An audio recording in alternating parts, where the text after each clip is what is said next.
I've already given the whole song and dance spiel about Hasbro and the relevance the company has to me in another video, where I ranked all the Hasbro animated films seen here. Please go check that one out too. I won't hold you for very long, I kinda just want to jump straight into it.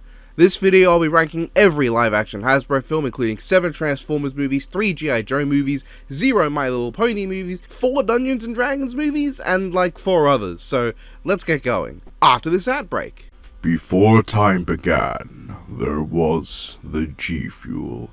We know not of its origins, only that it contains 0 carbs, calories, or carbohydrates, a plant-based energy formula fit for a video gamer. With high levels of antioxidants, its caffeine content meant that only those over the age of 18 could drink it, so long as they were responsible. Our cheat code in a can or tub, available in 50 flavors, was lost to the stars, until we tracked it to an unknown planet called Earth. Are you Samuel Witwicky, vaunted fan of the blue ice flavor? Yeah? My name is Optimus Prime. I've come here to your planet in search of G-Fuel. G-Fuel? Indeed. Yeah, hoss, know where to get any? You'd better talk quicker or I'll show you what happens to punks. I have a nose and I like to sniff people. It's easy. All you have to do is head to the link in the description and use code BLOODRIFE for 20% off your order. If it is so easy, then Megatron must have done it. Starscream, help! I didn't drink it responsibly and the caffeine is solidified! Okay, now let's get going. I am Dr. Mario. Take your estrogen.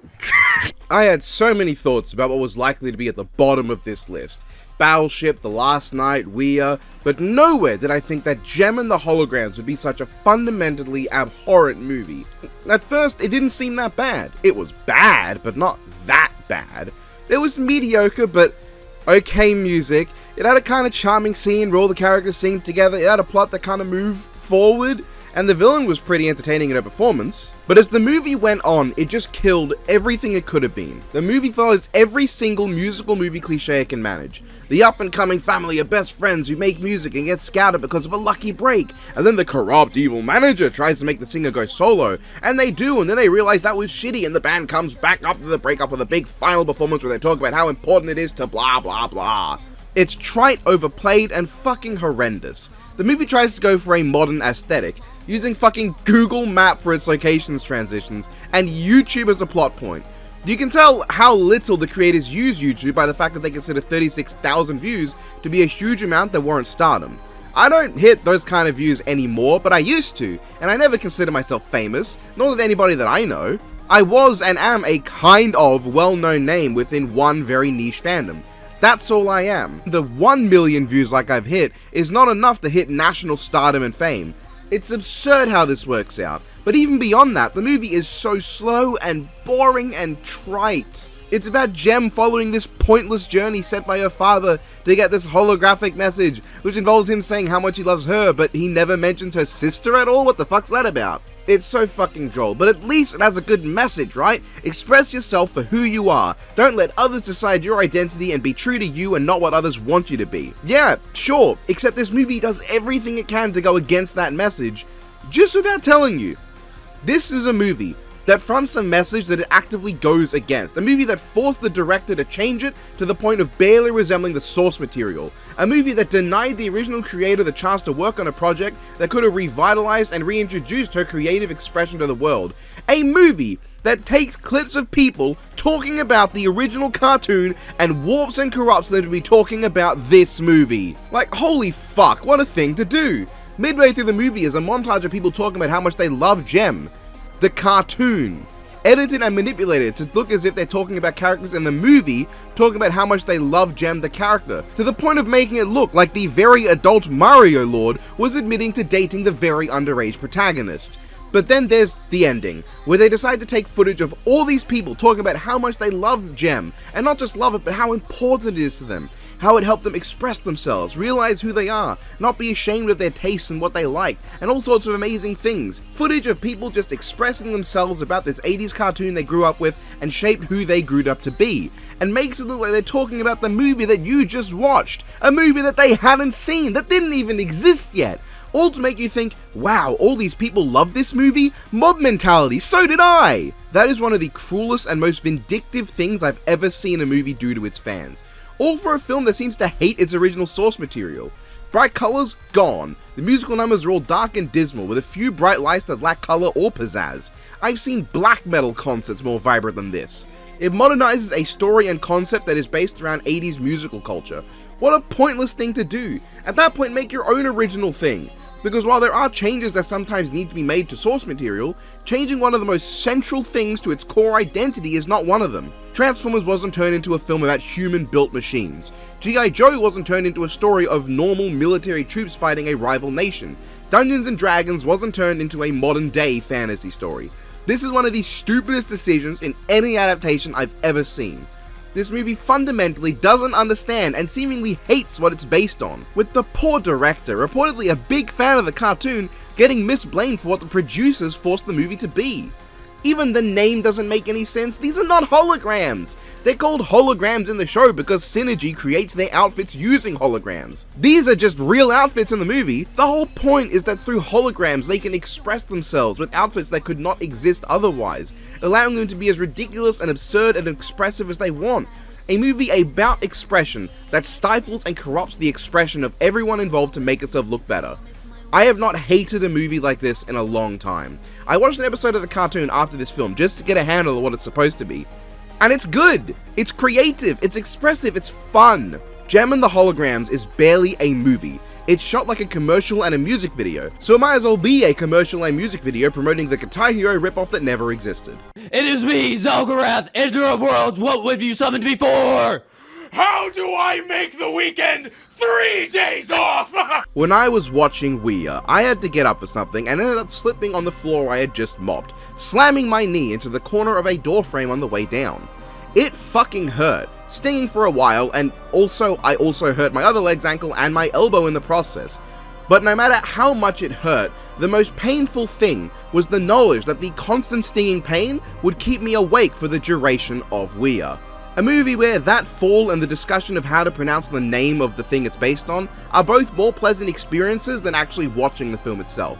Even in the worst movies of this list, fun stuff exists. There's action in films like The Last Night or Battleship, which you'll get to see pretty fucking soon. There's stuff happening in its prequel, and even Gem and the Hologram has a pretty light every now and again. Ouija is a movie where nothing happens. It's a supernatural bullshit wannabe Conjuring ripoff that does the silence, jump scare, ad nauseum strategy, but without the jump scares. I fucking hate those cheap ass jump scares, but this movie reminds me that actually I hate those not being there more, because at least the cheap jump scares are something happening on screen. This movie is nothing. It's so goddamn boring, it's so goddamn nonsensically stupid. It's just a movie where a fucking girl dies, says a slur in the first 5 minutes, and the heroes try to contact her on a Ouija board. They summon a demon and some stitching happens, the same actor from Insidious spawns in, and there's an okay enough plot twist, and then it ends. Who fucking cares? It's a boring movie where nothing happens. I could have spent my hour and 20 minutes sticking a ruler up my ass to measure how full of shit I am. No, on second thoughts, let's not go to Camelot. It is a silly place. Transformers: The Last Night is one of the premier embarrassments of human evolution. A movie so fundamentally broken in every single way that it accomplishes nothing of worth. It's a movie that all those who have watched came out with less IQ than they were born with. It takes the length of a full feature film for its inciting incident to occur, and never stops being a boring snorefest of Mark Wahlberg running around, being really strangely mean-spirited with his misogyny, as opposed to all the light-hearted misogyny out there, and then finally after 1 billion years getting us to the end of the fucking story with a stupid submarine. With our supposed paragons of justice beating up Optimus Prime because he was brainwashed, ignoring the villains that flew away with the MacGuffin of Doom, and only being stopped because Mark Wahlberg busts out a magic super sword that never gets brought up again in the rest of the film. The movie's pacing is shit. Characters are shit. Cogman is kind of fun, and Hot Rod is unintentionally hilarious sometimes. The rest suck. All the characters from Age of Extinction that had a degree of personality, gone. Same with the underused Dinobot, same with Optimus fucking Prime. Bumblebee can regrow himself from pieces for some reason, I guess. The villain, horrible. Megatron, terrible. The Suicide Squad rip-off character introduction sequence ends up meaning even less than in that film because they just all die aside from my goat Nitro Zeus, who dies anyway. Isabel's a meaningless character, Simmons shows up for like 2 scenes and never does anything of value, and then the movie ends. In this film, it's just nothing. And then a conclusion. I hate it. I hate everything about this movie aside from Cogman and Nitro Zeus and Hot Rod, though I hate him as Hot Rod. He's funny. It breaks the law, it breaks the characters, it breaks the series. It doesn't even just stupidly change locations between shots and action scenes, but the aspect ratio changes too, between 3 different aspect ratios for some fucking reason. The Last Night is a fundamental failure of the Homo sapien race. It is a reason amongst reasons for alien life to spawn in and wipe us out. A cataclysmic failure of artistic death. At last we'll have revenge, right? The term movie is a very generous thing to place onto a piece of media like Transformers Revenge of the Fallen. It is a movie that, by no fault of its own, is a complete waste of time that literally and objectively exists only for the action set pieces. Due to the writer's strike at the time of the film's production, the action scenes were shot first because Michael Bay is an insane man and I'd love to shake his hand someday, and then the rest of the movie was written around it, leading to multiple completely pointless subplots, an arsefull of an ending that comes out of nowhere, pretty much no characters doing anything in the whole movie, a villain with no presence, personality, or anything interesting going on, and a plot that makes no sense. It has its moments. Jetfire is pretty fun. Seymour Simmons from the first movie is actually super entertaining in this one. The forest battle is one of the best fight scenes in the series, and that's it. It's a movie full of filler and guff. Sam Witwicky goes to college and it has no bearing on the plot whatsoever. He gets attacked by an evil murder whore and it has no bearing on the plot whatsoever. Optimus Prime gets killed and all that matters is that I guess the military is mean now. And the plot important elements only begin maybe halfway through the movie, once the crew including Leo fucking Spitz get into contact with Simmons to get the story actually going. At that point, stuff starts happening. The movie has a whole sequence wherein all of Sam's kitchen appliances come to life and try to kill him, and Bumblebee then saves him. It's so pointless that the next scene after Bumblebee saves their lives is Sam saying, "Bumblebee, we don't need you here anymore, we aren't gonna get attacked or anything." He forgot the last scene! The romance with Sam and Michaela and how their relationship develops is boring. They have no chemistry or connection, it's fucking frustrating. Mudflap and Skids are their own entire can of racist stereotyping that we will happily ignore in this household, and for as visually stunning as Devastator's combination is, all he does is tear up the top of a pyramid, which pretty much any of the Decepticons could have done with enough gunfire. And then he promptly dies because a weapon we never heard of before shows up on a ship we've never seen before, coincidentally off the coast of fucking Egypt, and shoots him in the back of the head. That's it! He didn't even get to hear about the rabbits anymore, George! We never get to see Devastator fight anyone! What a meaningless, pointless, artistically devoid film, with its only major saving points being a few great action scenes and some characters that are so bland they're kind of entertaining for it. Tangle with a flying saucer or something? Oh, nothing so domestic as a flying saucer, officer. Just a flying battleship. I forgot how fucking boring Battleship was. How do you make a 2-hour-long movie about a game that's just 2 groups of boats shooting blindly at each other? You don't! But apparently that didn't get through to Hasbro. No. Instead, what they do is make a movie about aliens showing up, getting attacked by humanity, and then rightfully fighting back and getting killed, and we win. Hoo-ha? Humans fucking called them there. Sure, they put up a dome that blocked communications in and out of the area, but the humans don't even try to talk to them. And then most of the movie is just nothing. It's so much nothing. The action is mostly nothing, the characters are entirely nothing, and the plot is so nothing it actually owes the movie debt. Even looking at this movie beyond the scope of just being an ill-fitting adaptation, and looking at it on its own, this movie is so fucking boring. None of the characters have much of anything going on, and it meanders its way through so much of just nothing. And what really gets to me is that it has a few good scenes.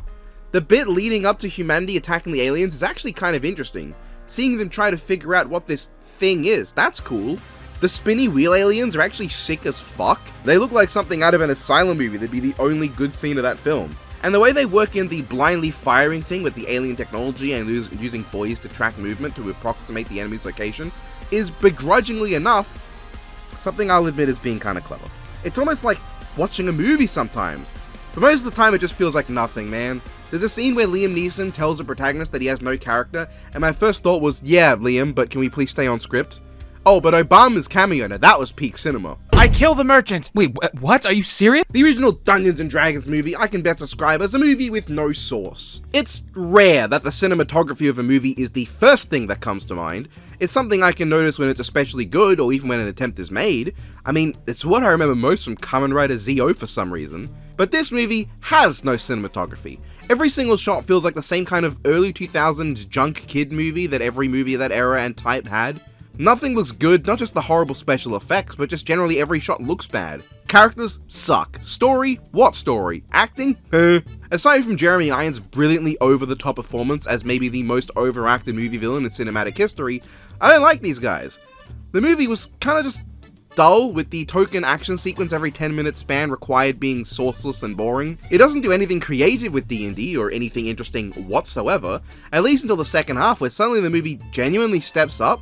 Once the annoying comic relief died, I feel like the creators actually locked in a bit. Our protagonist Riley started to get a bit more depth and nuance to his opinions, the acting started to become better, the story started to move at a more brisk pace. It was generally starting to look pretty okay. I was enjoying myself enough to go from groaning at the bad CGI to finally laughing at it, because I was in a good enough mood to enjoy the bad effects. Then the ending comes where they mourn the annoying comic relief character.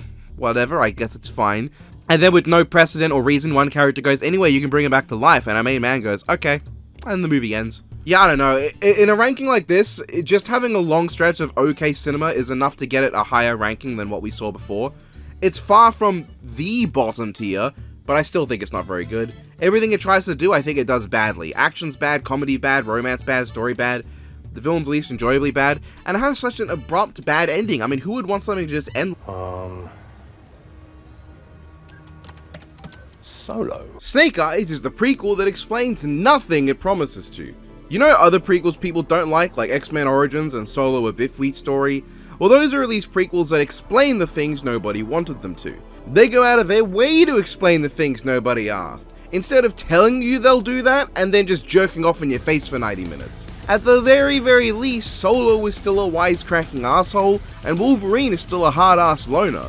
Snake Eyes is completely ruined as a character in his own prequel. The silent badass ninja has turned into a constantly yapping goober who fails to be cool or mysterious. But hey, that's not fair. I'm measuring it based on what it's based on. How is it on its own? It's bad. It's so bad, it's so boring, and its pacing is terrible. There was a point in this movie that I left to take a shit, and I came back, and the story had not progressed at all. It's a slow, meandering film with the most generic action scenes ever put to a screen, and at the bottom of it all is a main character I cannot fucking stand. See, while this movie is advertised as a Snake Eyes origin story, he's really not the guy you're following the origins of. He gets his name and sword at the start, and by the end all he's gotten is a suit vaguely reminiscent of what he's supposed to be. His silence, his complete ninja training, his proper joining with G.I. Joe, none of that really happens. He gets some ninja training, and that's it. He's not a master by the end, he's not silent, he's not with G.I. Joe. No, this is a Storm Shadow origin story, the origins of a villain. However, he's just correct. Let me lay out what happens, because you might be thinking this is a Transformers 1 Megatron situation, where, yes, Storm Shadow is correct, but you can also see the problems in his ideology. No. In this movie, Storm Shadow has dedicated his entire life to his clan. Literally, he was groomed from birth to be their perfect leader. When faced with literally no other choice, he uses their sacred magic crystal to save the day. But because that's against the rules, he's now forbidden from becoming leader. His only choice is to become their subservient follower with no authority, because he saved the day doing one thing that's not allowed. So it's completely understandable that he tells the whole clan to go fuck themselves. They groomed him from birth for one thing, and because he broke their sacred rule and it was the literal only solution, he was forbidden.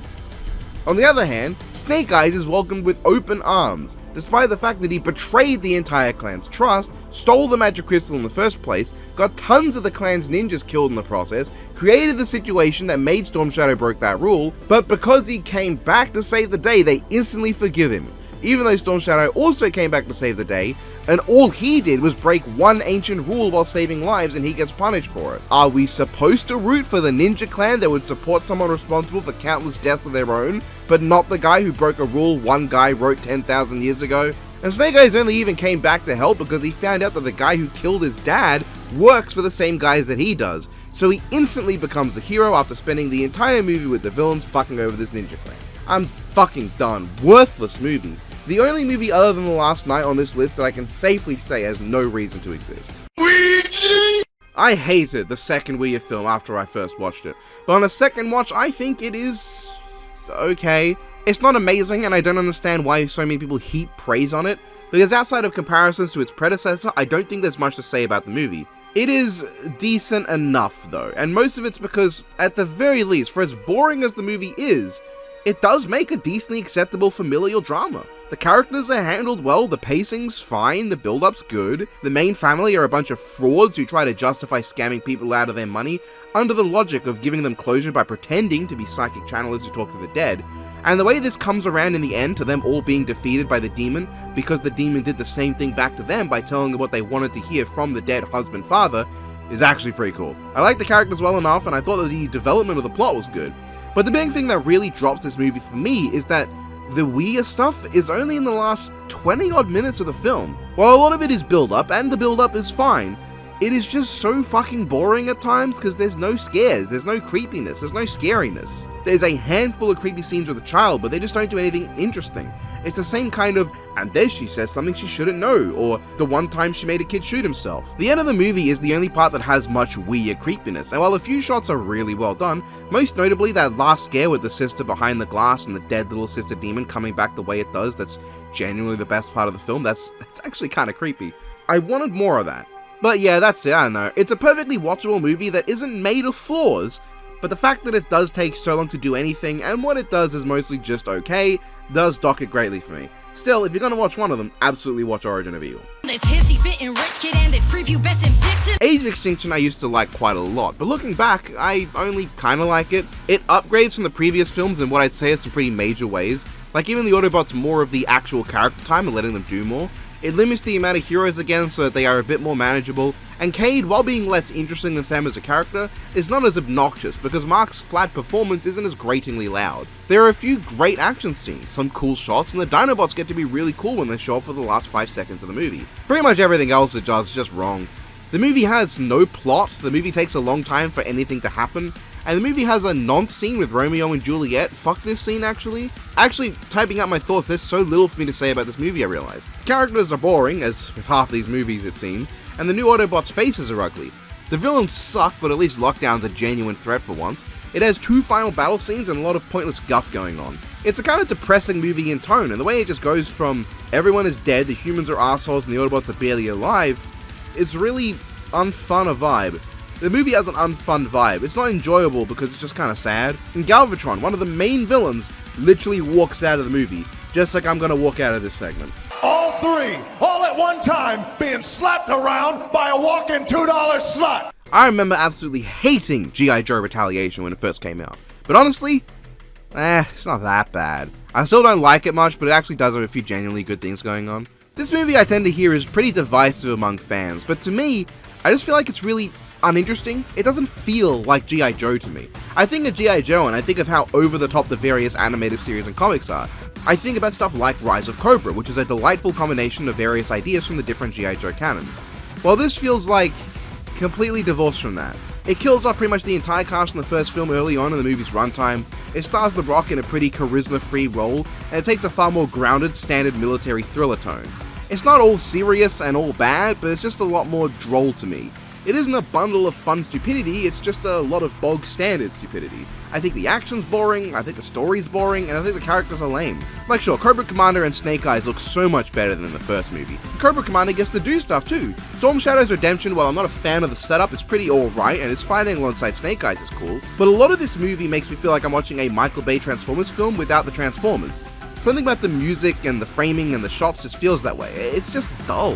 There are a few good jokes and a few cool action moments, but I do not remember anything exciting in this movie. The thing I remember most is that it absolves Storm Shadow of the crime that started off his story by saying that definitively he didn't do it, and instead it was this villain with no connection to him prior who he just knows now, and he's cool with everyone now, so okay. You can do a lot worse than Retaliation, but it is not a fun time, at least for me.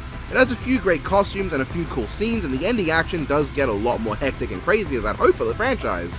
But beyond that, it's a standard military movie. Enter the Dragon! Dungeons & Dragons Wrath of the Dragon God is a movie that is no right being so high on this list. We are in the top 10, and I can proudly pronounce this movie is mid. But hey, it's not bad at least. Well, okay, no, it's definitely bad. But I had fun with this one. Compared to its predecessor that felt like Dungeons & Dragons as interpreted by a group of 15-year-olds playing for the first time, Wrath of the Dragon God feels like it cares a lot more about the lore of the series. And I don't think either approach, a movie akin to a D&D session or a movie akin to actual in-universe lore, are inherently better than each other, but this movie does what it's trying to better than the last one did. I actually have good points to say, like that they do feel like there are some amount of stakes in the film, and I didn't actually dislike the heroes.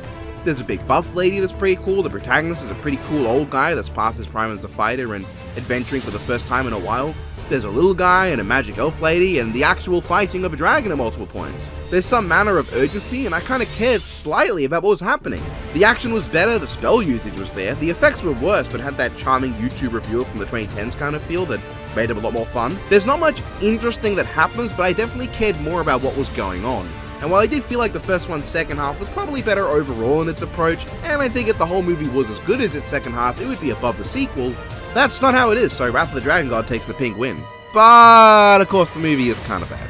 Fun thing, I mean, just look at it. Every shot is undersaturated or otherwise dull.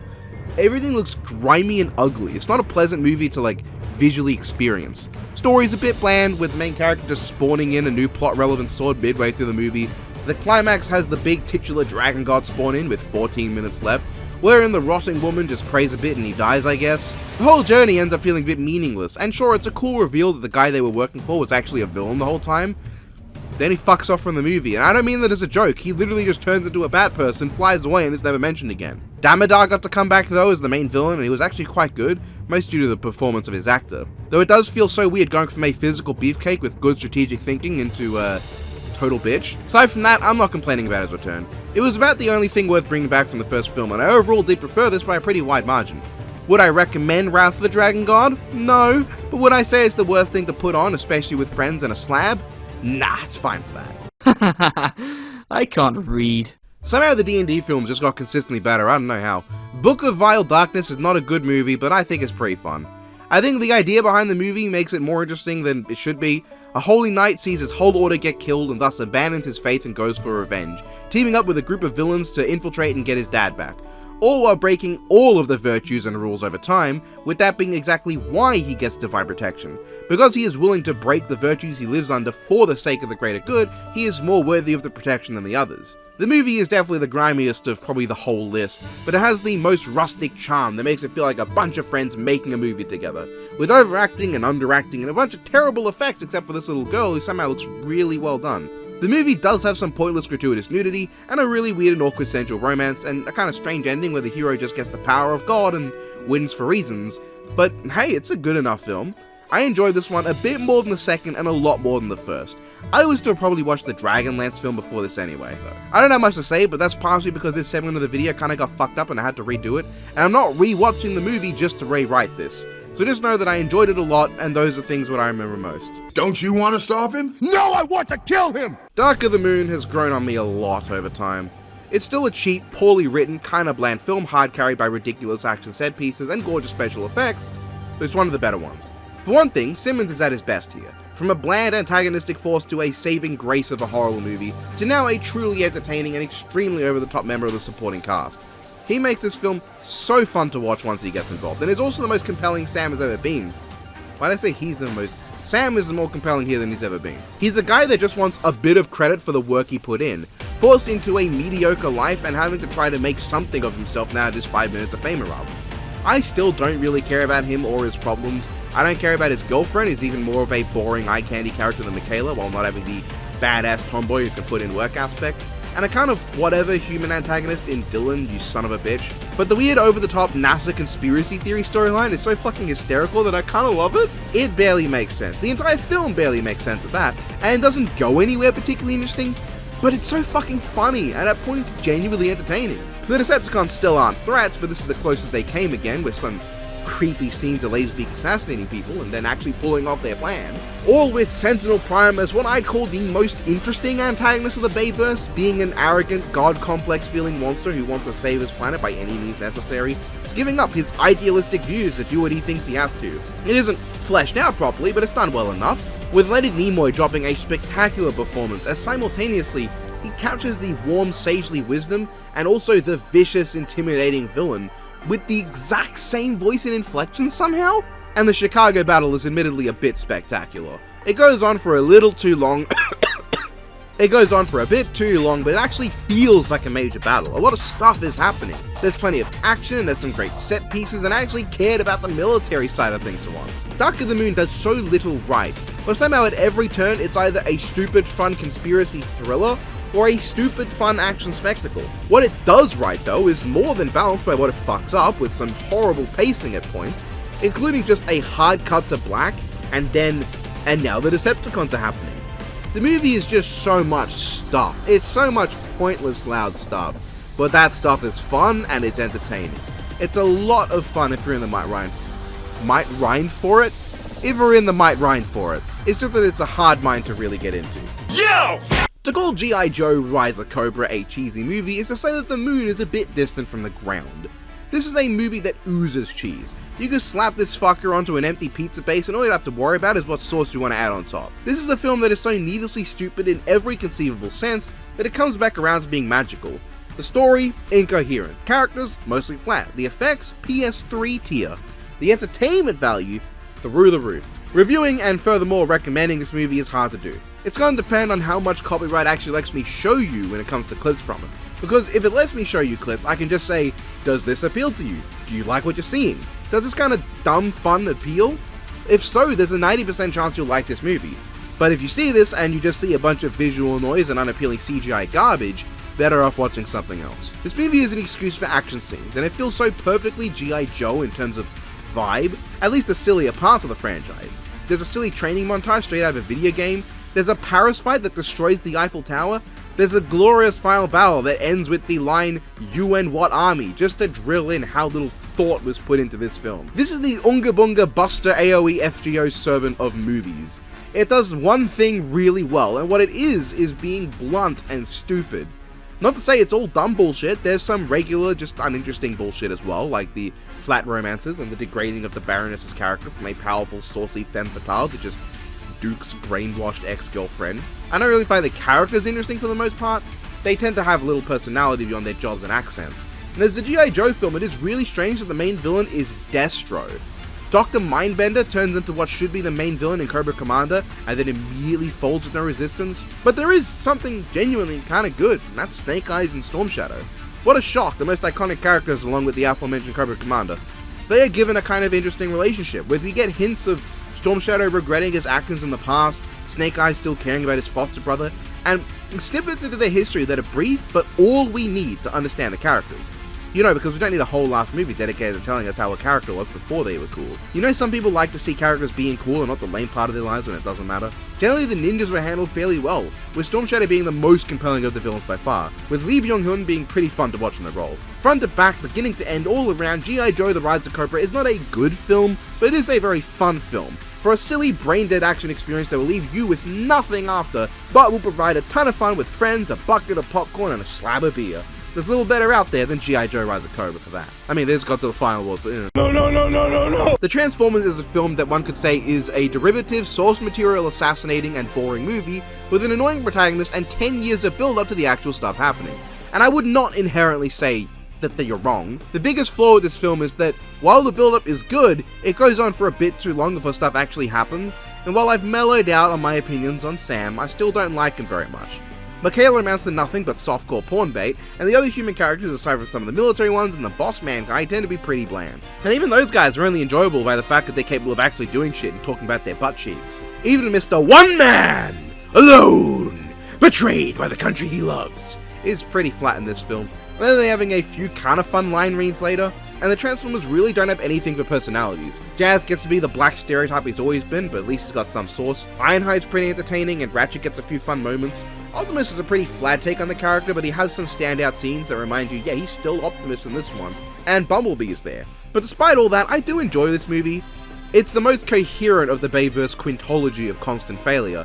When stuff starts happening, the movie's pace goes way up, and it starts being a lot more entertaining, with several very fun action scenes. The battle on the highway, the attack from Barricade, the Sector 7 chase, and of course all of Mission City are phenomenal, not just for being cool action boom boom Michael Bay moments, but also because these are arguably the best the Transformers have ever looked in the Bayverse style, with the CGI being still, to this day, fantastic, and the Decepticons as actual monstrous threats.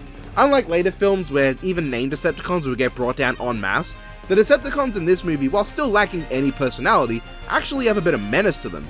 The Autobots and military combined go through a lot just to take any of them out, with the only jobber of the lot being Bone Crusher, and that's because he fights the strongest Autobot on the team. But he does delay him long enough to really add some tension. Blackout also goes out a bit like a bitch, but he gets soaked up with a lot of fire before that happens.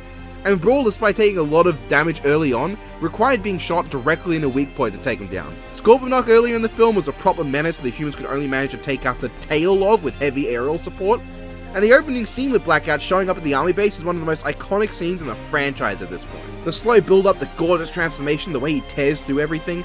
The Decepticons nearly win immediately with this one attack, it's insane. And Megatron, while having no personality and a silly deep guy voice that sounds like the main villain's henchman instead of the main villain, is a genuine threat.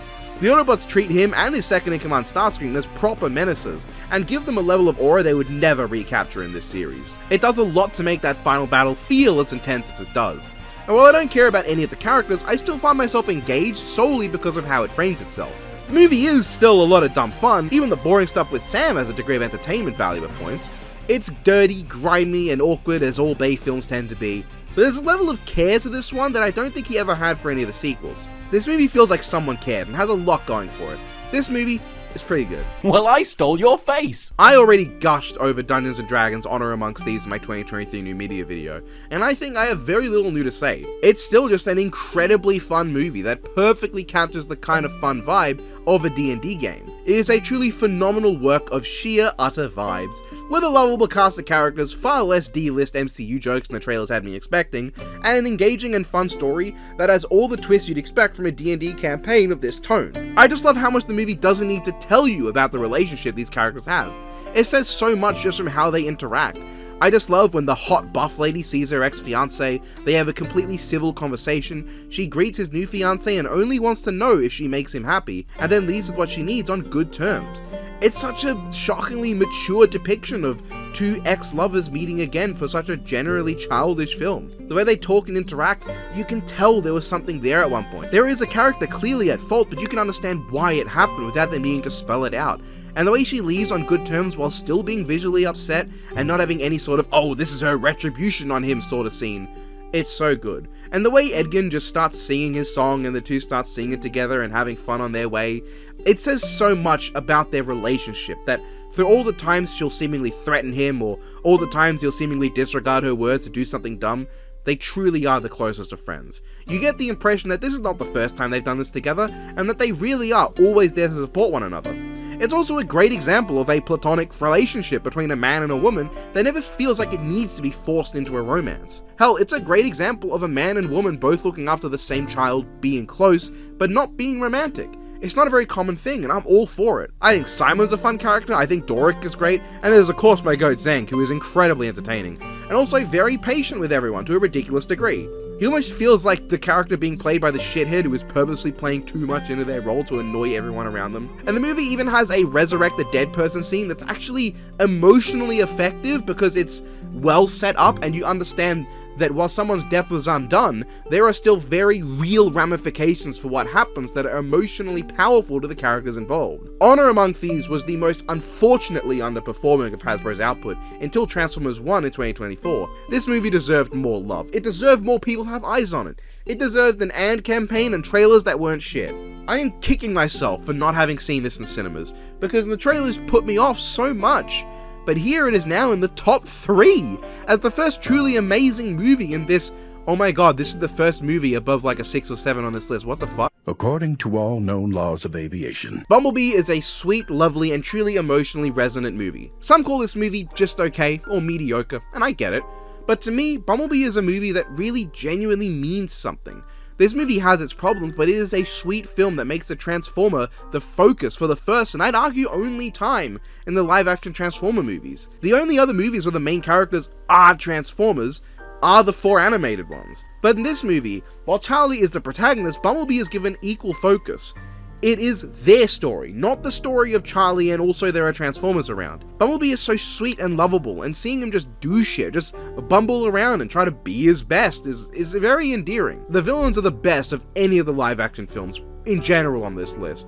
Shadow and Dropkick have so much personality and class. They're very entertaining, they're deliciously evil in the coolest ways possible, and Bumblebee's defeating of them is actually believable while not making them look like chumps. John Cena is really enjoyable in the film, he's having a lot of fun and is quite entertaining, and no matter what people say, that opening scene on Cybertron is cool as shit. The only problem with it to me is people seeing it as a glimpse of the film they wanted, and not people seeing it as an action-packed intro that helps set the stakes for the movie they're about to watch. But the big thing for me is that I truly, genuinely connect to Charlie as a character. I relate to losing someone and seeing everyone around you moving on and being able to regain stability while you're still left behind, unwilling to say anything and believing yourself a burden. I'm connected with that, and it made me want to see her succeed more than anything. And I really like that she doesn't get together with Memo in the end. I thought it was cool for the film to just have two characters that were clearly interested in one another, but one of them wasn't quite ready for a relationship yet, and it's treated as completely okay, instead of either acting like the other is in the wrong. And that ending bit on the bridge is perfect. The old with the new. Something about that just gets me. I love this movie, I really do. It does have problems, as I said. There is not a lot that goes on for a chunk of it, and while I like Charlie enough to be invested, I completely get that some people would be bored at parts. The pacing is a bit off, it takes a little too long for stuff to happen, and I don't think all the scenes are necessary, as they can feel like they're treading the same sort of territory in Charlie and Bumblebee's relationship. There's only really action at the start, at the end, and one car chase midway. Bumblebee's ballistic mode is really strange, and pretty much the ultimate pin in the whole "this movie is a less good version of the Iron Giant" thing, which, yeah, it is. The film is a copy of the Iron Giant with shades of E.T. in there, and that does dock at some points for not being very original, but I still enjoy it. I'd say it's by far the best live-action movie Hasbro has made, but not quite my favorite. Little racist, Hermano. I'm gonna get cooked for this, but I don't care. Transformers, the one with the monkey, is my favorite Transformers film if you ignore the first and last animated ones. It's not the best of them. I think Bumblebee has a better story, character development, emotional hook, interesting a lot. But Rise of the Beasts, I think, is essentially a Bayverse film, but if it cared. It has a lot of the same problems those do. A kind of generic story and nonsense action spectacle finale that's a bunch of CGI fighting with no choreography for half of it. It has Optimus being a violent killer guy who's always angry, and several major characters have either no role or no personality, including the villains. One of the three main villains never gets name dropped in the film, while also being so different to who he's named after that the fans familiar with the original but didn't know who this was going in likely won't pick it up. But I think it handles them all so much better. Like, the generic story is balanced out by actually having character arcs. Both of the main humans, Noah and Elena, have fleshed out characters, entertaining stories, and real arcs. Seeing them bond, seeing Elena get over her fears, and Noah realize that Prime and him aren't so different, it's kinda good. This extends to the robots too. Mirage has, not exactly an arc, but an actual personality, with a few little subtleties to it, like how he genuinely understands Optimus and does care despite how he acts. Optimus himself, while being a violent killer, actually explores that. A lot of people explain Optimus in the movies as being so tired and worn out by the war that he becomes this way, but the movies themselves never explore that. It's pretty much only in the shit one, and there it's so undercooked because Prime is barely in it.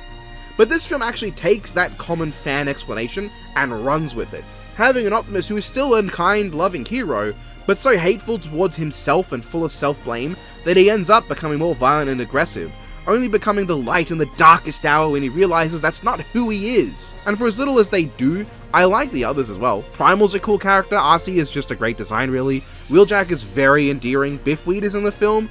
Really, it's just the other beasts I think deserve better. Cheetor and Rhinox are not characters and barely have any place in the movie, and Airazor never gets to transform, though she does have one of the few deaths in any Bayverse film that holds any meaning to the story and characters. Bumblebee's barely in this, but after getting his own film I'm okay with that. It ramps up the stakes, and they do give a proper setup for his return later, which is cool, so I'll let it live. For as boring as the villains are, Scourge does have a few great moments, though his vocal performance could have used a few more takes on certain lines. The final fight with him and Prime is so funny because you got Cullen selling the rage and fury of Optimus as he kills this merciless monster who helps slaughter billions, perfectly delivered, while Dinklage is barely putting in any energy for Scourge whatsoever. And the one thing this definitely has over Bumblebee is the action. Sure, the fights weren't necessarily as well made as the few featured in Bumblebee, but there are a lot more of them, and they have their moments for sure. From the battle at the museum to the battle on the road to the entire final hour, this movie is packed with fun action. Even though the final battle has a lot of mindless choreography, there are still some really cool shots that show off the character's unique traits. And instead of having tons of shaky cam quick shots, we get to have that one elongated shot. It's such a fun movie. I really do like Rise of the Beast in spite of its problems. In spite of how it goes back to the Bayverse structure when it didn't need to, in spite of how it loses in a lot of the categories that made Bumblebee great, and in spite of how much the beasts are barely in it to the point of almost feeling like they were not intended from the start or something, it is genuinely good. I'd say it's at least the third best film here objectively, but for me, I watched this at a pretty down time in 2023. I wasn't doing so hot, and this movie did a lot to really drag me out of the muck.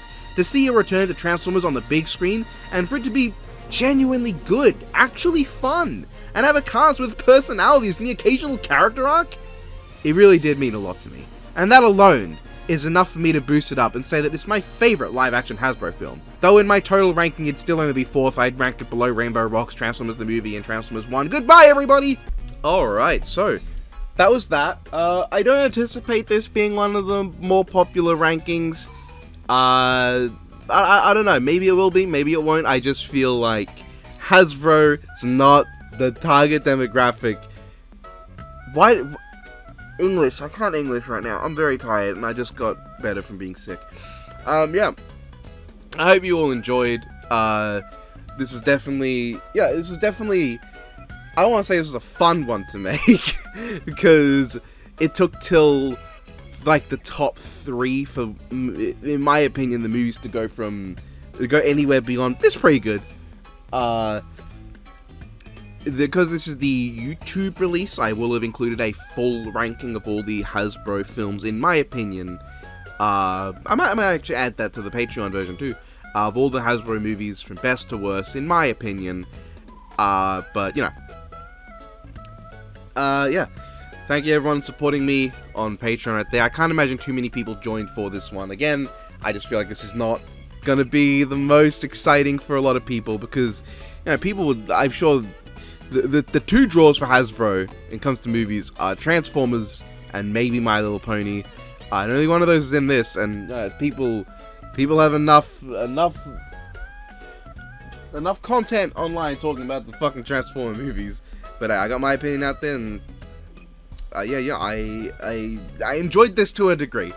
And I finally got to talk about Rise of the Beast after I skipped it in my 2023 new media ranking review, and then just did not bring it up again the entire next year. So yeah. Tell me what you guys thought below, and if you're excited for the next one, the ranking of every Video Brinquedo movie that is in English, subbed or dubbed. Because not all of them are, and I can't translate, and I don't want to get someone to translate the fucking movies for me. Yeah, so I don't know. Hopefully I cut that big silence out there, because I'm just kind of lost for words right now. My brain's all over the place. Yes, again, you can support me on Patreon if you want. Link in the description. You can get access to videos like this for free, and you can get access to my Discord, where you can make me say stupid things at the end of videos. Which, let's just begin. I don't know. I like that it's purple, though. I don't know if I'm gonna go through all the trouble of putting on a vocoder for this one, but alright. Who in the fat fuck brushes their teeth in the shower? If his name is Soundwave, why hasn't anyone surfed on him? My name is Optimus Lime. Lol.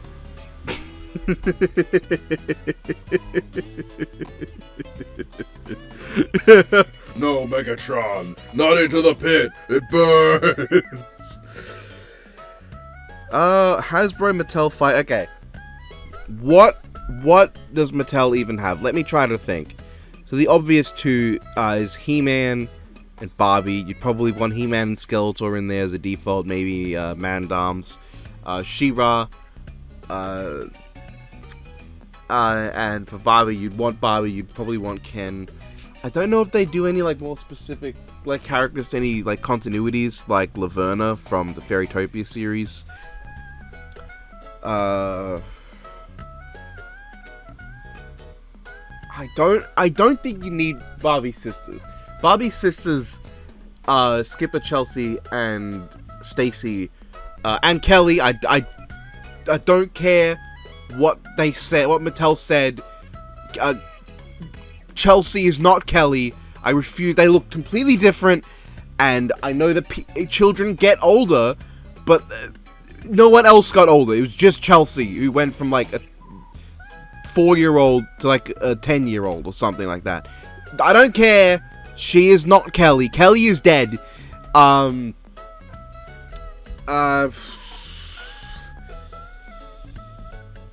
Yeah, I think,